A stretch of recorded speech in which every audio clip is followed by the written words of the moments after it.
अरे रामू, अरे ओ रामू, अरे घर पर हो क्या भाई? रामू जल्दी से बाहर आता है। अरे क्या हो गया भाई? तुम्हारी पत्नी घर पर है क्या? हाँ, वो तो घर पर ही है। पर हुआ क्या? तू बताएगा मुझे। अरे वो है ना, ठाकुर विक्रम सिंह। उनकी छोटी बहू पेट से है। आज उनके पेट में बहुत दर्द हो रहा है, तो उन्हें एक दाई की जरूरत है। अच्छा अच्छा, ऐसी बात है। ठीक है, मैं भेजता हूँ उसे। फिर रामू अपनी पत्नी के पास जाता है। मीरा, तुम जल्दी से ठाकुर विक्रम सिंह के घर चली जाओ। क्या हो गया जी? रामू उसे सारी बात बताता है। ठीक है जी, मैं अभी जल्दी से खाना बनाकर जाती हूँ। अरे कोई बात नहीं, तुम वहां से आकर बना देना। अभी तुम्हारा जाना जरूरी है। ये कैसी बात करते हो जी? लेकिन आपने सुबह से कुछ नहीं खाया। पता नहीं मुझे वहाँ कितना समय लग जाए। अरे तो क्या हो गया? एक दिन नहीं खाऊंगा तो मर थोड़े ना जाऊंगा। तुम जल्दी जाओ भाई। ठीक है, मैं जाती हूँ। फिर मीरा वहाँ से चली जाती। हे भगवान, ठाकुर जी के यहाँ सब अच्छा करना। पिताजी, आपने ये किसे बुला लिया? इन गवारों को कुछ आता भी है? अरे किसी अच्छे डॉक्टर को बुलाना चाहिए था। हमारे गांव में ना तो कोई अस्पताल है और ना ही डॉक्टर। पिताजी, मुझे तो डर लग रहा है, कहीं लेने के देने ना पड़ जाए। तू चिंता मत कर। अरे तेरा जन्म भी ऐसा ही हुआ था रे। ये जो दाई आई है ना, इसके पति की माँ आई थी। लेकिन पिताजी, इतनी देर से वो बाहर क्यों नहीं आई? तू घबरा मत बेटा, सदियों से इनकी पीढ़ियां ये काम करती आई हैं। बस वो कभी भी आती ही होगी। तभी अंदर से मीरा बाहर आते हैं। मुबारक हो ठाकुर साहब, आपके घर लड़के का जन्म हुआ है। मीरा की ये बात सुनकर ठाकुर विक्रम सिंह और अर्जुन बहुत खुश हो जाते हैं। अरे वाह वाह, मेरे घर लड़के का जन्म हुआ है। मैं दादा बन गया भाई। वो दोनों खुशी से कमरे के अंदर जाते हैं। अरे अर्जुन की माँ, मैं दादा बन गया और तुम दादी बन गई। अरे आराम से, आराम से, थोड़ी सांस तो ले लीजिए। अरे आज मैं बहुत खुश हूँ। वो लोग आपस में बातें कर ही रहे होते हैं कि कमरे के बाहर मीरा कुछ इनाम मिलने की आस में खड़ी रहती है। अरे ओ बंटी, अरे कहाँ मर गया बे? बंटी जल्दी से आता है। जी मालिक, मैं आ गया। बताइए। हरामखोर, कहाँ रह गया था? मालिक, थोड़ा काम कर रहा था। अब ध्यान से सुन, आज मैं दादा बन गया हूँ। इसी खुशी में पूरे गांव में मिठाई बांट करा। जी मालिक, अभी जाता हूँ। और हाँ, एक बात और सुन, मिठाई सिर्फ अमीर और ऊंची जाति वालों के मोहल्ले में ही बांटना, समझा? उन छोटी जाति वालों के मोहल्ले में जाना भी मत, समझा? ठीक है मालिक, जैसा आप कहें। इतना बोलकर बंटी वहाँ से चला जाता है। तभी ठाकुर की नजर मीरा पर पड़ती है। अरे तू क्यों खड़ी है? जा अपने घर। ठाकुर साहब, इस खुशी के मौके पर कुछ अच्छा। मैं समझ गया। रानी, जरा इस दाई को कुछ इनाम दे दो। ठीक है जी, अभी देती हूँ। रानी साहिबा मीरा को थोड़ा आटा देती। मालकिन, अगर थोड़े बहुत पैसे मिल जाते। मैं तभी तुम छोटे लोगों को पसंद नहीं करती। तुझे थोड़ा हाथ क्या पकड़ाया? तूने तो सीधा हमारा गला ही पकड़ लिया। क्या हो गया रानी, क्यों चिल्ला रही हो? इसके नखरे तो देखो। आटा दे रही हूँ, लेकिन महारानी को तो पैसे चाहिए। अगर आटा लेती है तो ले ले, नहीं तो धक्के मार के भगा दो। सुन लिया तूने? अब चुपचाप ये पकड़ और निकल यहाँ से। बेचारी मीरा वो आटा लेकर अपने घर वापस आ जाती है। अरे मीरा, तुम आ गई? और इस पोटली में क्या है? लगता है ठाकुर साहब ने तुम्हें अच्छा इनाम दिया है। अरे क्या अच्छा इनाम, थोड़ा सा आटा दिया है बस। वैसे तो उनके पास बहुत पैसे हैं, गांव में मिठाई बंटवा रहे हैं, लेकिन हमें देने के लिए 100-200 रुपए भी नहीं।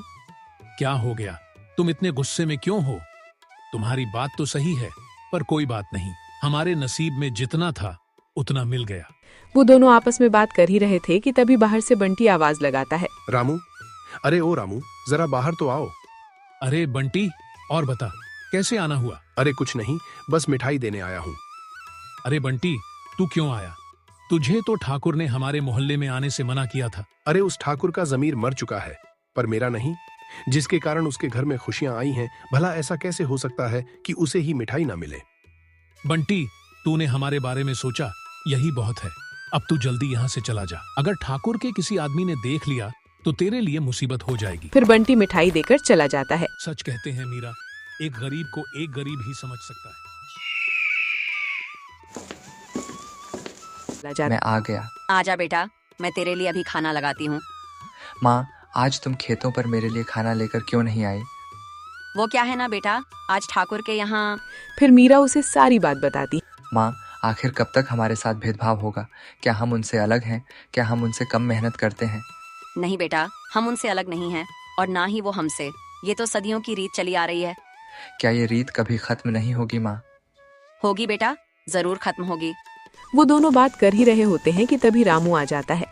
पता नहीं हमारे गांव में यह भेदभाव कब खत्म होगा। क्या हो गया पिताजी, आप इतने उदास क्यों हो? अरे अब क्या बताऊं, गांव में एक व्यक्ति की शादी थी। कुछ लोगों ने आकर उसे घोड़े से उतार कर मारा। क्यों, ऐसा क्यों किया उन लोगों ने पिताजी? उन लोगों का कहना था कि वो निचली जाति का है, घोड़े पर बारात निकालने का अधिकार केवल ऊंची जाति वालों का ही है। ये तो बहुत गलत बात है पिताजी, हमें इसके खिलाफ कुछ करना चाहिए। नहीं, हम कुछ नहीं कर सकते बेटा। क्यों पिताजी, हम क्यों नहीं कुछ कर सकते? बेटा, हम लोग उन्हीं का दिया तो खाते हैं। ये मत भूल कि तू भी उन्हीं के खेतों में काम करता है। पिताजी, तो हम मुफ्त का थोड़े खाते हैं, बदले में उनका बहुत सारा काम भी करते हैं। देख बेटा, मैं तेरे साथ बहस नहीं करना चाहता। तेरी और हम सबकी भलाई इसी में है कि हम उन लोगों से ना उलझें। हाँ रोहन, तेरे पिताजी सही बोल रहे हैं। जब हमें भगवान ने ही ऐसा बनाया है तो हम क्या कर सकते हैं। नहीं माँ, भगवान ने तो हम सबको एक जैसा ही बनाया है। ये जाति धर्म तो इंसानों ने बनाया है। देख रोहन, जो तू बोल रहा है वो बात सही है, लेकिन हमारे अलावा तेरी बात ना तो कोई सुनेगा और ना ही कोई समझेगा। मीरा की ये बात सुनकर रोहन गुस्से में वहाँ से चला जाता है। अरे बेटा, खाना तो खा ले। सुनील जी, आपने फालतू में ही रोहन को नाराज कर दिया। मैंने कैसे कर दिया? वो तुम्हारी बात से नाराज होकर गया है। आपको क्या जरूरत थी रोहन के सामने गांव वालों की बात करने की? ठीक है मीरा, मैं समझ गया। आगे से उसके सामने ऐसी कोई बात नहीं करूँ। हे भगवान, आखिर हमारी गलती क्या है जो हमारे साथ इतना भेदभाव होता है? क्या हम उन लोगों की तरह इंसान नहीं हैं? रोहन ऐसे ही भगवान से मन की बात कर रहा होता है, तभी उसके पास मंदिर का पुजारी आता है। हे मूर्ख, तेरी हिम्मत कैसे हुई मंदिर के इतना पास आने की बे? पंडित को देखकर रोहन थोड़ा डर जाता है। अबे ओए, आज ही मैंने पूरा मंदिर साफ किया था, समझा? तूने सारा मंदिर अशुद्ध कर दिया बे। लेकिन पंडित जी, मैंने तो कुछ नहीं किया। अबे ओए, तेरा यहाँ आना ही सबसे बड़ा पाप है, समझा? तेरे कारण मंदिर का सारा वातावरण दूषित हो गया बे। आप ये कैसी बातें कर रहे हैं? भला मेरे यहाँ होने से मंदिर कैसे दूषित हो गया? अबे ओए, मुझसे माफी मांगने की जगह तू उल्टा मुझसे जुबान लड़ा रहा है। रुक, मैं तुझे छोड़ूंगा नहीं। बम से उड़ा दूंगा साले तेरे को आज। अरे रुक जाइए पुजारी जी, ये क्या कर रहे हैं? अरे पंडित जी, आप भूल रहे हैं, अगर आप इसको छुओगे तो आप अशुद्ध हो जाओगे। अरे हाँ भाई, हाँ, तुमने सही कहा। मैं तो गुस्से में भूल ही गया था। सुना तूने, तुझे छूना भी हमारे लिए पाप है। पुजारी की ये बात सुनकर रोहन गुस्से से बोल पड़ता है। अगर हमें छूना भी पाप है तो आप मंदिर के अंदर क्यों जाते हो? क्या आपको नहीं पता ये मंदिर मेरे पिताजी ने अपने हाथों से ही बनाया है और अंदर जो मूर्तियां हैं वो भी हमारी ही जाति के लोगों ने बनाई हैं। रोहन की बात सुनकर दोनों चुप हो जाते हैं। पुजारी जी, ये मत बोलिए कि आप जिस घर में रहते हो वो भी हमारे मोहल्ले के लोगों ने ही बनाया है। ओए बस बहुत हो गया तेरा। रुक, अभी तुझे बताता हूँ। पुजारी एक डंडा उठाता है और रोहन को मारने लगता है। बहुत जुबान चल रही है तेरी, डंडे से तेरी अच्छी सुताई करता हूँ। रुक साले। बेचारा रोहन पिटाई से बचने के लिए वहाँ से भाग जाता है। अरे रोहन, क्या हो गया तुझे?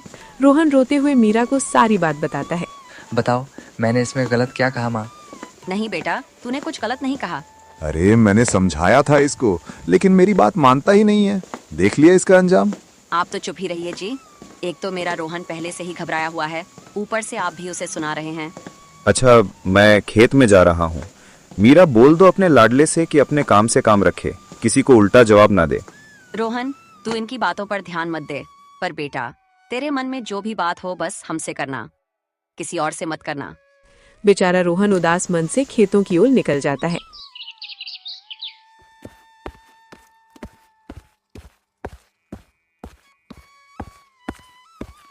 ठाकुर साहब, इसी ने मंदिर से मूर्ति चुराई है। उन लोगों को देखकर रोहन थोड़ा डर जाता है। कौन सी मूर्ति?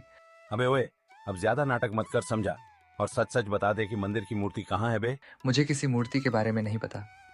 अबे वही जो रात को तूने मंदिर से चुराई थी बे। ये आप क्या बोल रहे हो पुजारी जी? मैंने कोई मूर्ति नहीं चुराई। नहीं ठाकुर साहब, मुझे पूरा यकीन है कि मूर्ति इसी ने चुराई है। कल रात मैंने इसे मारा था ना, इसीलिए ये साला बदला ले रहा है। वो सुन बे, सब सच सच बता दे, नहीं तो तेरी खैर नहीं, समझा? ठाकुर साहब, सच में मुझे कुछ भी नहीं पता। लगता है ये ऐसे नहीं बताएगा। ऐसा करते हैं, हम इसके घर जाकर तलाशी लेते हैं। फिर ठाकुर अपने दो पहलवानों के साथ रोहन के घर जाते। पहलवानों? इसके घर की तलाशी लो। वो पहलवान घर की तलाशी लेने लगते हैं। अरे ये रही मंदिर की मूर्ति तो। देख क्या रहा है, उठा ले।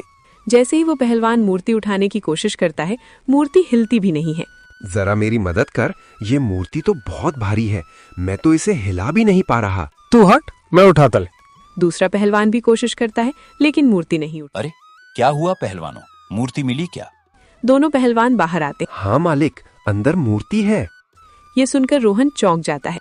देखा ठाकुर साहब, देखा, मैं तो पहले ही बोल रहा था कि मूर्ति इसी ने चुराई है।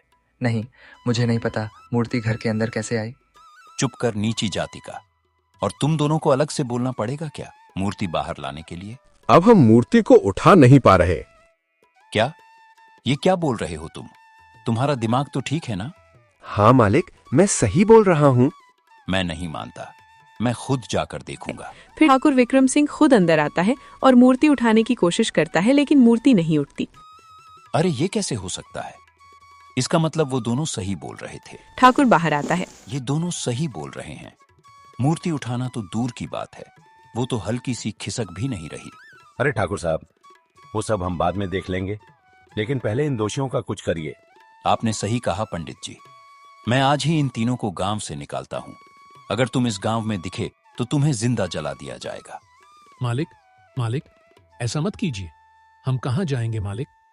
तूने एक बार में सुना नहीं क्या बे? चाहते हो या अपने पहलवानों से तुम्हारे हाथ पैर तोड़वाऊं? डर के मारे बेचारा रामू अपने परिवार के साथ वहां से निकल जाता है। अरे तुम सब बाहर क्यों खड़े हो? कुछ हो गया क्या?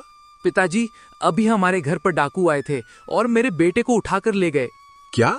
ये क्या कह रहा है? तूने उन्हें रोका क्यों नहीं? पिताजी, वो हमारे यहाँ चोरी करने आए थे। जैसे ही मैंने उन्हें रोकने की कोशिश की, उन्होंने मेरे बेटे के ऊपर बंदूक तान दी और खुद को बचाने के लिए वो मेरे बेटे को लेकर भाग गए। हे भगवान, ये क्या हो गया? कुछ देर बाद जंगल में। हे सरदार, आज तो हम बाल बाल बच गए। वो तो भला हो इस बच्चे का, इसके सर पर बंदूक रखकर हम वहां से भाग पाए। लेकिन उस्ताद, अब इस बच्चे का क्या करें? अरे करना क्या है, कहीं झाड़ियों में फेंक दो इसको, और क्या। फिर वो डाकू बच्चे को वहीं छोड़कर चले। रामू का परिवार गुजर रहा होता है। ये कैसी आवाज आ रही है? ऐसा लग रहा है जैसे कोई छोटा बच्चा रो रहा हो। वो बच्चे को देखते हैं। वो बच्चे के पास जाते हैं। जैसे ही मीरा बच्चे का मुंह देखती है तो पहचान लेती है। अरे ये तो ठाकुर विक्रम सिंह का पोता है, लेकिन ये यहाँ कैसे आया? कैसे भी आया माँ, हमें जल्दी से इसे इसके घर पहुँचाना चाहिए। नहीं, हम वापस नहीं जा सकते। अगर हम वापस गए तो वो लोग हमें मार देंगे। नहीं जी, हमें जाना ही होगा, नहीं तो इस छोटे से बच्चे का क्या होगा? हाँ पिताजी, माँ ठीक बोल रही है। फिर वो लोग बच्चे को लेकर वापस गांव की ओर जाते हैं। उधर पंडित शर्मा सो रहा होता है। अचानक उसे सपना आता है। दयाशंकर, तुम मेरी मूर्ति मंदिर में देखना चाहते हो तो कल सुबह ठाकुर विक्रम सिंह के घर जाना। वहां तुम्हें रोहन मिलेगा। तुम्हें उससे क्षमा मांगनी होगी और उसी के हाथों से मेरी मूर्ति मंदिर में स्थापित होगी। लेकिन प्रभु, वो तो निचली जात का है, नीच है वो तो फिर आप उसके हाथों अपनी स्थापना क्यों कराना चाहते हैं? मेरे लिए तो सभी समान हैं। इंसानों ने ही जाति और धर्म बनाए हैं। इसीलिए जो भी व्यक्ति मुझे जिस भी रूप में याद करता है, मैं उसे उसी रूप में मिल जाता हूँ। जैसी आपकी इच्छा प्रभु, मैं वैसा ही करूँगा। अगली सुबह ठाकुर के घर के बाहर। ठाकुर साहब, बाहर आइए ठाकुर साहब। अबे ओए, तेरी इतनी हिम्मत कि तू लौट के आया। आज मैं तेरे खानदान को मिटा दूंगा। ठीक है मालिक, जैसा आपको इज्जत लगे, लेकिन पहले ये देखिए हम किसे लाए हैं। ठाकुर जैसे ही मीरा के हाथ में अपने पोते को देखता है तो बहुत खुश हो जाता है। अरे ये तो मेरा वीर प्रताप है, लेकिन तुम्हें यह कहाँ मिला? रामू ठाकुर को सारी बात बताता है। सुन बे, तुम्हारा बहुत बहुत धन्यवाद। तुम्हारा यह एहसान मैं अब जिंदगी भर नहीं भूलूंगा। वो लोग बात कर ही रहे होते हैं कि तभी पंडित शर्मा आ जाते हैं।